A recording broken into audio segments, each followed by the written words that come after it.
Hi అండి, అందరికీ నమస్కారం. Welcome to Vijayalakshmi cooking and vlogs. ఇక నేనైతే ఇక్కడ మేడ మీదకైతే వచ్చానన్నమాట. కాకలు అయితే విచిత్రంగా ఇక్కడ సైడ్ అయితే అరుస్తూ ఉన్నాయి. గుంపు గుంపు వెళ్ళి ఇలా చుట్టుముట్టుకున్నాయి అన్నమాట. ఒకసారి వీడియో కూడా చూపిస్తాను, చూడండి.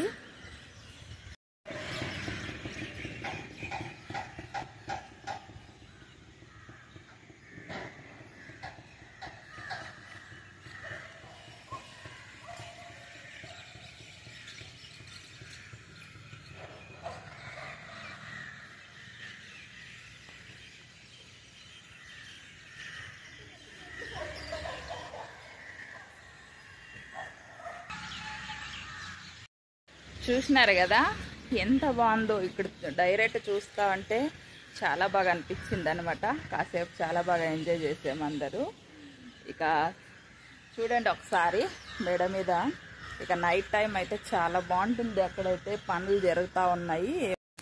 ఇక ఇక్కడైతే నేను పెసరబేళ్ళతో కర్రీ చేయబోతా ఉన్నాను అనమాట. చాలా అంటే చాలా బాగుంటుంది. ముందుగా మనం పెసరబేళ్ళని అయితే వేయించి పక్కన పెట్టేసుకోవాలన్నమాట. ఒక కుక్కర్ పెట్టేసుకొని ఆయిల్ వేసుకొని ఆవాలు జీలకర్ర వేసేసి ఆనియన్స్ వేసేసి అలాగే పచ్చికరివేపాకు కూడా వేసేసి ఒకసారి బాగా కలిపేసుకోవాలి. ముందుగా వేయించుకున్న పెసరపప్పును కూడా వేసేసి ఒకసారి బాగా కలిపేసుకోవాలి.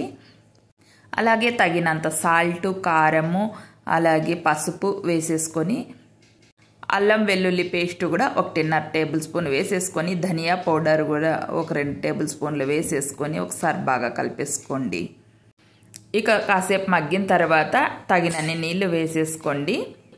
4-5 విజిల్ వస్తే సరిపోతుంది అనమాట. బాగా ఉడికిపోతాయి. ఇక ఈలోపు దోశ అయితే వేసేసుకుందాం. ఇక దోశలు అయితే రెడీ అయిపోయాయండి. ఇక మనకి పెసరబేళ్ళ కర్రీ అయితే రెడీ అయిపోయింది. టేస్ట్ అయితే మామూలుగా లేదనమాట. సూపర్గా ఉంది. లైక్ చేయండి, షేర్ చేయండి, సబ్స్క్రైబ్ చేసుకోండి. Bye friends.